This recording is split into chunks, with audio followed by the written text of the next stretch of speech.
Well, often after marriage, people begin planning their wills.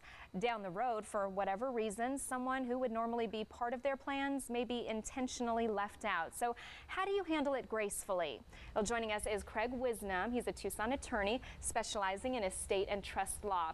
Let's talk about some myths and realities of wills. So legally, is it okay to leave a child or family member out? Yes. As a general rule, in America, you can leave whomever you want out of your plan. You only have to leave the people in who you want to provide for. And even though the laws provide that if you don't put someone in your will, normally it goes to your spouse or your children, if you want to cut them out, you normally can.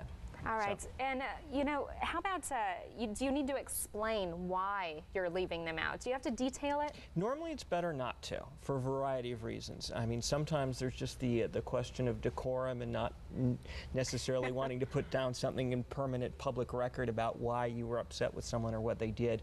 But legally it can also provide a possible grounds that if you say someone is this, and they could go into court and say, well, they were wrong, I wasn't in that situation and such. So it's better not to say anything.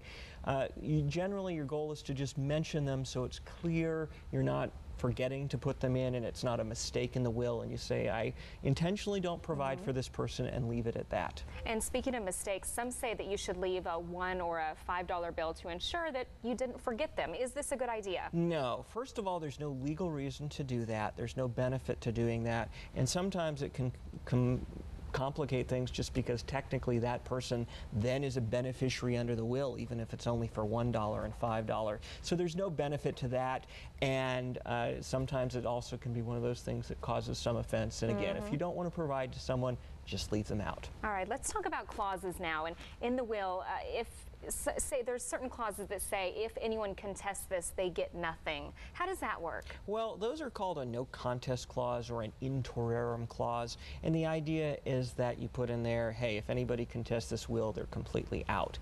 Now, first of all, the courts may or may not honor such a clause, because if someone really had legal grounds for contesting a will, that's probably not going to be enough. But it can at least kind of give some leverage so people who get something under a will go, you know what, I'm not going to risk that. I've got something, I'm not going to go to court and maybe lose it.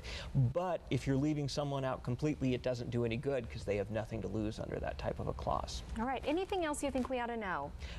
Again, like all parts of your estate planning, it's good to get it done. It's good to have an attorney who will advise you on what the specifics are, and it's good to be clear about what you want and you don't want. All right. Well, Craig, thanks so much. Great advice and great to see you today. Thank you. Appreciate it. All right. Well, we have an extraordinary